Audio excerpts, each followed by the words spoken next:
She said she was working late again, third night this week. I believed her. God help me, I still believed her.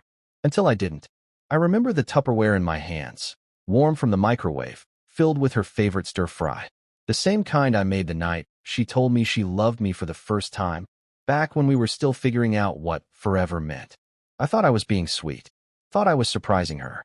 But sometimes, love walks blindfolded into a burning building and still calls it home. The office lights were mostly off when I got there. It was late, almost 9:15. Her car was in the lot, exactly where she said it would be. That part, at least, wasn't a lie. I took the back elevator, the one she said they never used unless they were moving supplies. I remember the way the fluorescent lights buzzed overhead, that pale blue glow coating everything like a bad dream. I wasn't suspicious, not at first. I wish I could say I was, that I had my doubts, my gut screaming warnings. But no, I was just a man holding dinner, excited to see his wife. That's what hurts most, I think, that I walked in with love still alive in my chest. When the elevator doors opened, I stepped into silence. The floor was dimly lit, just the red glow of emergency exit signs and a few overheads left on near the bullpen. Her desk was empty. Her computer was still on, a spreadsheet open and untouched. Her chair slightly swiveled away, like she'd just stepped out. I called her name, quiet at first. Hannah. No answer. The silence felt thick. Too thick. I walked toward the back, toward the supply room where the door was half shut, a sliver of yellow light slicing through the dark hallway. And then I heard it. Muffled. A laugh. Not hers, his. Deep, familiar. A sound I'd heard once before, at her company's holiday party. His name was Paul, the sales manager. Older. Married. Or, at least, I thought he was. I didn't want to move. I didn't want to know. But something heavier than choice pulled me forward. Step by step. My feet were silent, but my heart pounded so loud it felt like thunder in my ears. When I pushed the door open, just 2 inches, just enough, what I saw didn't need context. It was all there. Her back to the shelf, blouse unbuttoned. Him leaning in, hands where they shouldn't have been. Her eyes closed, lips parted. They didn't see me. Not at first. I didn't say a word. I didn't drop the food. I just stood there, completely still, like if I moved, reality would shatter into something I could escape. My brain couldn't catch up to what my eyes were telling me. There she was. My wife. The woman I shared a bed with, a mortgage with, a life with, tangled up with someone else in a room full of copy paper and toner cartridges. She laughed again, the kind of laugh I hadn't heard in months. Not at home, anyway. That's when she saw me. Her eyes opened. Froze. Her body stiffened like a sudden draft had sliced through the room. Jacob, she said, like my name was a foreign word she'd forgotten how to pronounce. Paul turned, confused at first, then panicked. I didn't yell. I didn't cry. I didn't throw anything. I just looked at her. Really looked. She tried to pull her blouse closed, stumbling over apologies that came too late to matter. This isn't what it looks like, she said. It always is. I turned and walked out. Left the food on her desk. Chicken and rice. Still warm. The drive home was a blur. I don't remember the streets, the lights, the way my hands trembled on the steering wheel. I only remember pulling into the driveway, sitting in the car for nearly an hour, and listening to the silence that now lived where trust used to be. She came home later that night. Said she needed to talk. I didn't answer the door. Didn't answer her texts. Just sat in the dark and watched the shadow of her pacing behind the frosted glass. The next morning, I packed a bag.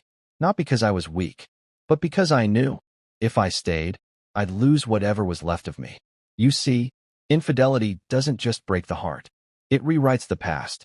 It makes you question every memory, every moment, every I love you. It stains what once felt sacred. And standing there, in that supply closet doorway, I realized something I never wanted to admit. I wasn't enough for her anymore. Or maybe I never was. The hardest part wasn't walking away. It was waking up the next morning and realizing she didn't follow me. I spent that first night at a cheap hotel on the edge of town, the kind with stiff sheets and a hum in the walls you can't quite locate. I lay on the mattress, fully dressed, staring at the ceiling tiles like they might offer answers. None came. Just the echo of that laugh, that supply closet laughter, playing on repeat in my head. She didn't call that night. Not once. The silence hurt more than the betrayal.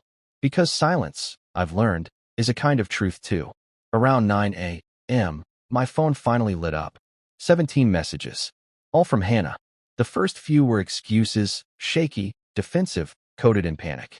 It's not what it looked like. I swear. Please let me explain. Then came the apologies. I made a mistake. I was weak. I never meant for you to find out like that. That line hit me harder than I expected. Like that. As if her real regret was the timing, not the act itself. The last message simply said, "Come home. Please. Let's fix this." But I didn't go home. I went to work. I needed something normal, something that hadn't shifted overnight. The guys at the shop noticed something was off. I could see it in the way they looked at me, extra cautious, like I might break if they spoke too loud. I told them I was fine. I wasn't. But saying it out loud made it feel manageable, like if I kept repeating the lie, it might turn true. By lunch, I couldn't take it. I drove to the park near our house, the one where Hannah and I used to go on Sunday mornings with coffee and a lazy dog we never actually adopted. I parked under a tree and sat there until my coffee went cold. That's when I saw her car pull into the lot. She must have been tracking my phone. Or maybe she just knew me well enough to guess where I'd be when the world fell apart. She walked toward the car slowly, her face pale and drawn. No makeup, no performance. Just Hannah, raw and real in a way I hadn't seen in a long time. I rolled the window down, but I didn't say anything. She stood there for a second, then said, "Please, just let me talk." So I did. I let her talk. I let her cry. I let her twist herself into every shape but honesty.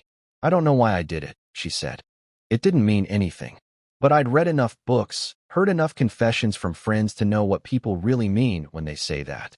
It didn't mean anything as code for it meant everything I wasn't supposed to want. She said it was a mistake. Said she was lonely. Said I'd been distant lately. That all I ever talked about was work, the house, money. That she felt like she was fading into the background of my life. And maybe she was right. Maybe I'd stopped seeing her. Maybe we both disappeared, bit by bit, in the monotony of bills and routines. But here's what she didn't say, what she couldn't admit. That she made a choice. Repeatedly. Deliberately. That working late wasn't just a lie, it was a pattern. A slow erosion of trust she thought she could sweep under the rug as long as I stayed blind. "I still love you," she whispered, tears streaking down her cheeks. And for a moment, I almost believed her. Because love is cruel like that. It hangs on even after the body's gone cold. But I didn't say it back. Instead, I asked, "Was it just him?" Her silence told me everything. That single pause, no more than 3 seconds, fractured whatever remained of the foundation we'd built. She shook her head slowly. "There was someone else. Before. But it didn't go far. It wasn't physical." I looked at her, really looked, and realized the person I married was gone. Or maybe she'd never been who I thought she was. And still, part of me wanted to fix it. That's the sick part. Betrayal doesn't always kill love. Sometimes it just cages it, keeps it alive in a room with no windows, no doors. You can see it. You just can't reach it. I told her I needed time, that I couldn't come home yet. She nodded, wiped her face, and left without another word. That night, I opened my laptop and created a new folder. I labeled it Truth. Inside, I started storing everything I'd missed, screenshots of her texts, photos from her office party where Paul's hand lingered just a second too long on her waist, receipts from nights she said she was working late, but clearly wasn't. I didn't know what I was going to do with it all yet. I just knew I couldn't forget. Not again. The next day, I found Paul's wife on Facebook. Her name was Rachel. 2 kids. High school sweetheart. Smiling family portraits. Vacation selfies in matching shirts. I hovered over the message button for a long time. I didn't press it. Not yet. Because this wasn't just about revenge. This was about understanding the scale of what had been taken from me. Not just my wife, but the version of my life I thought was real. And I wasn't done uncovering the truth. Not yet. It was a Thursday, 8 days after the supply closet. 8 days since the man I thought I was died quietly in a parking lot with a Tupperware full of stir-fry. I hadn't gone home. Not once. The place that used to be a refuge now felt like a crime scene. And every time I imagined stepping over the threshold, I pictured myself stepping into a lie. I hadn't answered Hannah's calls in 2 days. But I did message Rachel. Her reply came fast. One line, "Can we talk?" We met at a coffee shop halfway between her neighborhood and mine. She showed up with no makeup, a ball cap pulled low, and a notebook clutched to her chest like a shield. She looked like someone who hadn't slept well in years. I probably looked worse. We didn't waste time with pleasantries. She opened the notebook, and what she showed me made my stomach drop. Text logs, photos, dates. Her husband had been cheating for months. With several women. Hannah was just the most recent. And the most involved. He told me he was leaving me for her, Rachel said, voice quiet. I didn't believe him. Not really. Not until now. I gave her what I had, screenshots, a printout of hotel charges, a copy of the photo from the supply closet I'd managed to snap before either of them saw me. Her hands trembled as she held the paper. We were trying for a third child, she said, barely above a whisper. Something in me cracked then. A different kind of grief. Not for my marriage, but for what betrayal does. How it trickles outward, poisoning everyone, even those who had nothing to do with the lie. We parted with a hug. No promises, no revenge pacts. Just two people trying to survive the same storm. Back at the hotel, I found Hannah sitting in her car out front. I should have ignored her. Should have walked right past. But I didn't. She rolled the window down. Her eyes were red, lips chapped, voice raw. I know you've talked to Rachel. I nodded. She told me, Hannah said. She messaged me. Called me a homewrecker. Told me I deserved everything that's coming. There was no fight in her voice. No defense, just a kind of exhausted defeat. I almost felt sorry for her. Almost. I'm not going to drag you through court, I told her. I just want a clean break. No alimony. No splitting furniture. Just sign the papers when they come. She blinked like I'd slapped her. That's it. I could have said more. I could have listed every time I showed up for her, every lie she told me with a straight face, every moment she kissed me while thinking about someone else. But what was the point? I don't hate you, I said, but I can't love you anymore either. She leaned her head back against the seat. I turned and walked away. That night, I wrote her a letter. I never gave it to her, but I needed to get it out. Dear Hannah, you broke me. You broke us. But not in the way people usually mean it. You didn't shatter me like glass. You hollowed me out like wood, slowly, quietly, until one day I knocked on the walls of our life and realized they were empty. You made me question what was real. Not just with you, with everyone. I don't know how to trust now, how to believe again. And yet, somehow, I'm still standing, still breathing, still moving forward. So no, you didn't destroy me. You just made me rebuild. And I will. Jacob, it's been 4 months now. The divorce is finalized.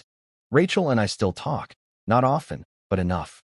There's a strange comfort in knowing someone else understands exactly how it feels to be betrayed by the person you built your world around. I moved to a new place. Smaller, quieter. No framed wedding photos. No echo of I'll be home late. Just me. And peace. Sometimes people ask if I'd ever take Hannah back. If, in some other universe, I'd give it another shot. But the truth is, once you've seen someone lie with their whole body, with their voice, their smile, their hands, you can't unsee it. You can't forget that the person you trusted most looked you in the eye and chose someone else. Again and again. Forgiveness is possible. I believe that. But rebuilding? That takes two people willing to do the hard work, day after day, with nothing guaranteed. And she made her choice in a supply closet.